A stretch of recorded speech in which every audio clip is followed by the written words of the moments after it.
Well, here we are with my Triumph Tiger Cub that some may have seen that I rode to Newquay on the coast a few days back, and it ran and performed pretty well. There's a little bit of smoke and I used a little bit of oil as well, but neither to alarming extents. But what it was doing was it was getting a misfire, especially after a long downhill run, because the spark plug was fouling up due to the oil that was going on it. So I thought, first of all, that I might get a protruded electrode spark plug, which I've got anyway and I'm going to put in it. But then I thought, well, the best way to tackle this, even though it's not using huge amounts of oil or billowing loads of smoke out, is to just grit my teeth and get the cylinder head off and the piston, have a look at the piston and get the barrel off, and have a look at the bore and the rings and so on. And to be fair, the piston's in very good condition, as is the bore. The top two piston rings, the compression rings, gapped up well as well. They were okay, but there was a horrendous gap in the oil ring, which we might be able to see there. Actually, I mean, that you're supposed to have between 8 and 10 thousandths of an inch on new piston rings, which is what I've got with the new rings that I got on the piston there, by the way. But there's more like close on 2 millimeters there by the looks of it, so that's where the oil was going. So I've sorted that out. I've also cleaned the cylinder head out a bit, but I've got more work to do on that. I've got more cleaning to do. I'm not going to disturb the valves because it was holding compression really well, and I also know that there was nothing going in via the valve guides, and I don't know whether I'll be able to demonstrate this or not. It's very difficult to see, you might have to take my word for it, but up there you can actually see the valve guide and the valve stem looking clean. They're not oily, and also I know that the exhaust valve guide isn't the culprit, because there isn't all sorts of wet black goo in the exhaust port. It has actually been burning the oil that's been going through due to the gap in the piston ring. So what we've had is the oil has been coming up past the oil control ring into the combustion chamber, mixing with the petrol and air and burning, and gradually fouling the plug, especially on the overrun down hills where you throttle off and there may be a bit of a vacuum in there.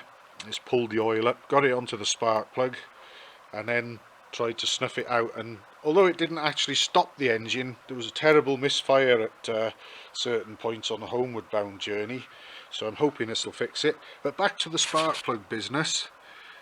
Now that's the spark plug that I was using in it. It's an NGK B8HS short reach plug.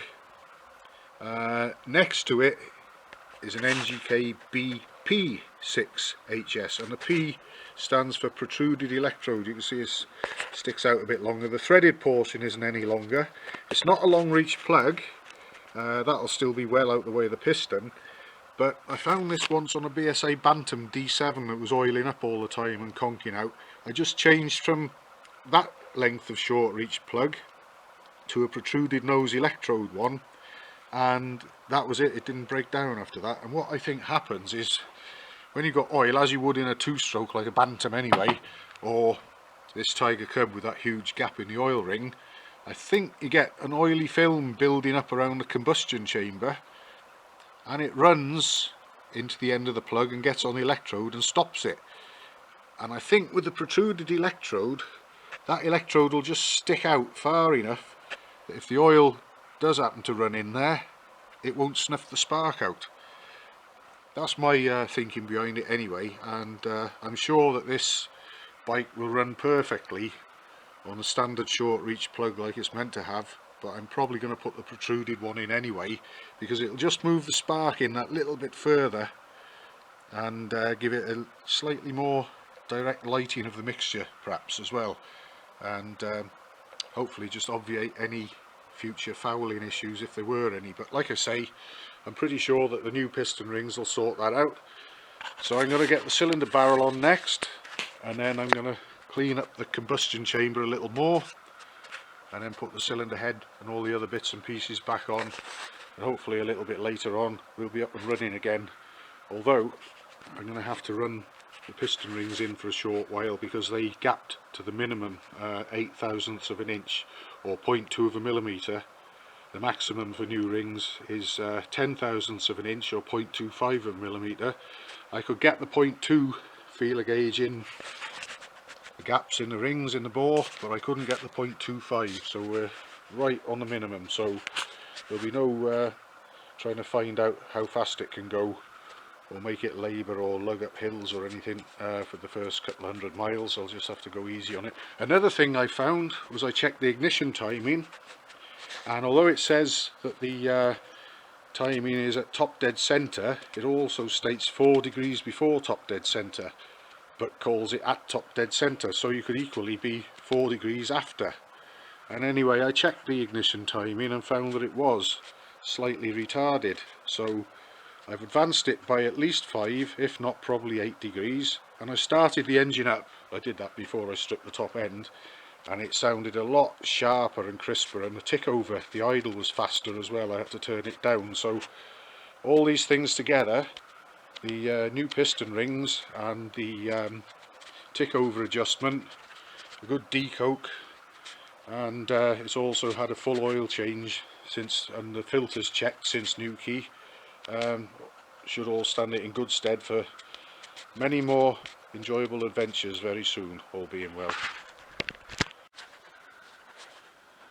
Well, here's my little Triumph Tiger Cub all back together with its new piston rings and decoked cylinder head and valves, and a new protruded electrode spark plug. A few other little things seen to it. It's had a full oil change as well, as I've already mentioned.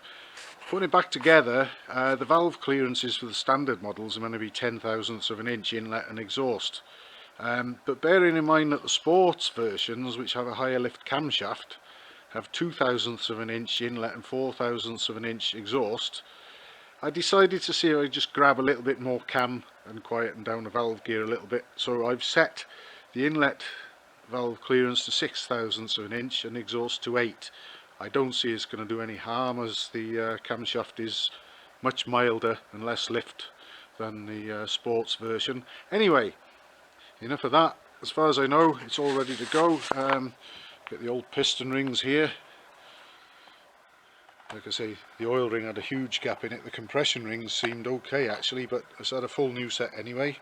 And no matter how much you or I may think we know, I always like to have a book. I mean, I could probably do most of what's involved with the Tiger Cub in my sleep, but it's always nice to have the book on hand just to refer to, and as I did actually during this job a little. Anyway, I'm going to put the camera down, I'm going to let the bike lift down, and then I'm going to try and start the bike. Put that there in a minute. This is an early Christmas present to the Tiger Cub, this little top end refresh.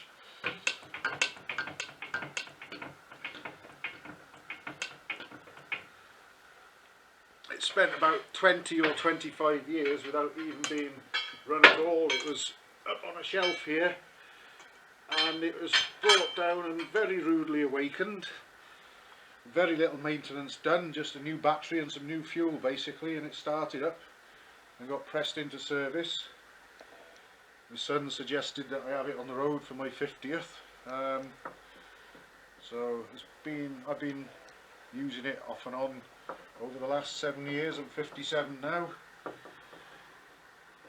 I actually got this bike just before I was 13 years old, so it really is part of the family. There's the fuel on.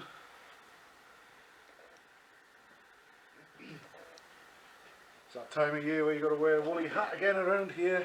I got the choke on. Ignition. Let's see what happens.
But it's running fine.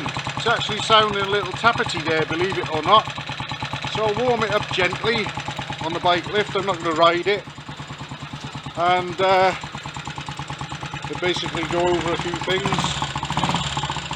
Bit of smoke there. Most of that is condensation actually, but I smeared a lot of oil all over the piston and the rings and the valves and whatever and the rockers as I was rebuilding it.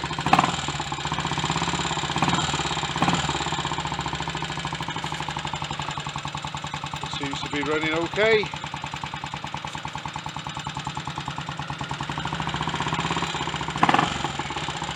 Like I say, I'll get it warmed up, thoroughly warmed up here, and then check over a few things. We're also dripping a bit of petrol there. I'll warm it up, check over a few of the basics, and then when we get a nice dry day, we'll go for another short run on it. But it's back in the land of living with just a couple of little things to check over, I would say.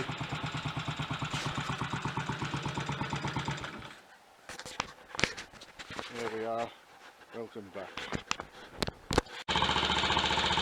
Well, here we are about 15 minutes later with my Tiger Cub, and I've sorted out the fuel leak.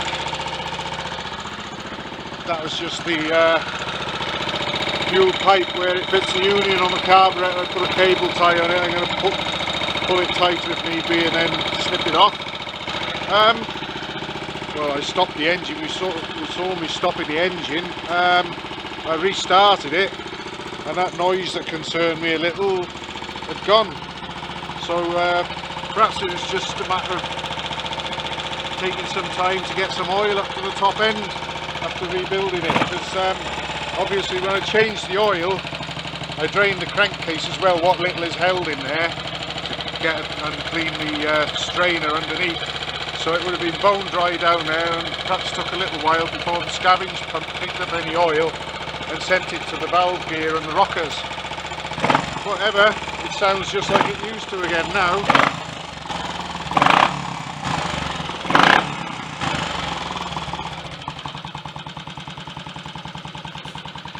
So I'm happy with that, and I think we're all good to go next time I get a chance to ride it. And obviously I'll have to run it in a little with those new piston rings and not press it too hard, but hopefully the plug oiling situation will have ended. Hopefully there'll be less smoke as well, and perhaps just a slight gain in overall performance, all being well. Seems to be quite happy with life anyway.